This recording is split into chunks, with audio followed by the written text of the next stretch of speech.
I want to say around 2022, November 22, my oldest sister Donna, moved back home. I was traveling and working, and one day I was sitting in a meeting in New Orleans, and I got this long text from my sister. And I texted her back. I was like, "What is this?" She said, "This is everything that mom is doing. How could you be leaving her alone like this?" And so, of course, I'm mortified. So I get on the plane and come back to Houston. But I mean, when I read through it, I was like, yeah, those are things she been doing, but I didn't think anything. I just thought it was just mom getting older.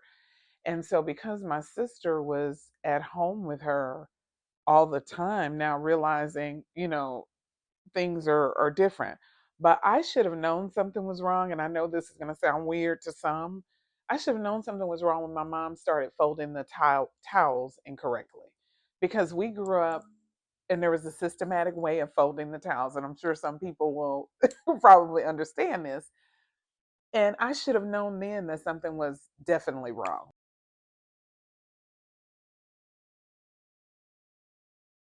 And then I think the final straw for me was when I switched the cable and we went to a streaming service.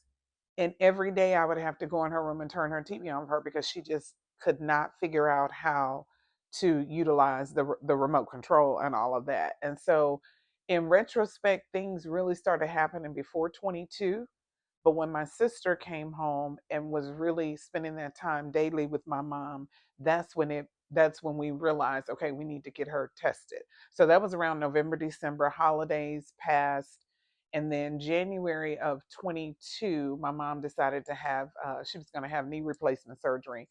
And at that point, she had the knee replacement surgery, but after the surgery, she was totally different. My mom didn't even believe that she had knee replacement surgery. It was really weird. And I was like, Donna, something is wrong with her. So after we got through the knee replacement surgery, she came through that very well. We took her to the doctor, and that's when they diagnosed her with dementia. At the time, we didn't know that it was vascular dementia. We didn't know about vascular dementia until about 6 months ago when she was hospitalized. And it was just like one day she couldn't walk. It wasn't a slow progression. I mean, I tell people all the time, my mother walked into the hospital and she was wheeled out in an ambulance in the transportation service. So that has been a challenge in itself, just that piece for us as a family, because my mom was very vibrant. She, was very independent, and so now we're in the full swing of taking care of her. She's what they call level 4. She needs someone with her at all times.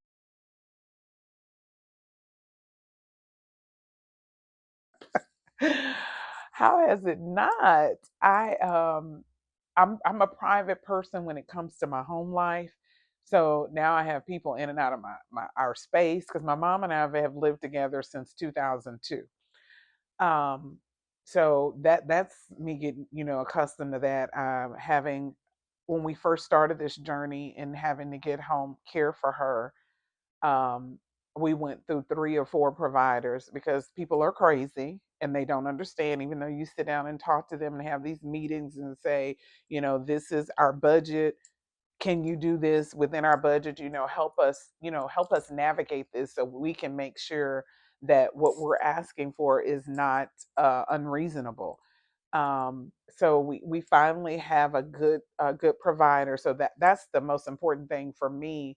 But I can say the major change for me is not being able to get up and go when I want to, because now I have to coordinate and plan with my sister or my niece to make sure if the provider's not there, someone is there. For example, I've had to reschedule my whole. I was supposed to attend my sorority's regional conference, but my sister and her husband planned his birthday trip, so we got our calendars crossed, and it was just too much for me to try to get care for my mom in such a short notice. So I just said, you know what, I'll just cancel my trip. You all go to your trip. So that's the biggest thing for me, because anyone who knows me and follows me, I'm involved in a lot of things, and my sister and my niece have really, really, really are very patient with me and understanding, but you don't want to, it takes a team, it takes a village.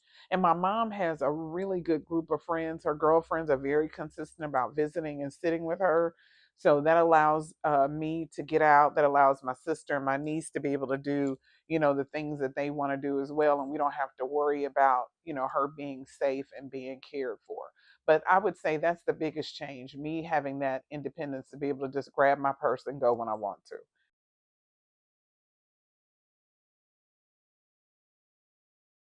Give yourself grace, because I'm one of those persons, and I remember when I first started going to therapy, my therapist said to me, "You seem to put a lot of expectations on yourself and others." And so during this process, I had to really think about that statement and evaluate what my expectations were, and really just to allow myself some grace to be able to mess up, to not make the right decisions, and to be able to recover from that.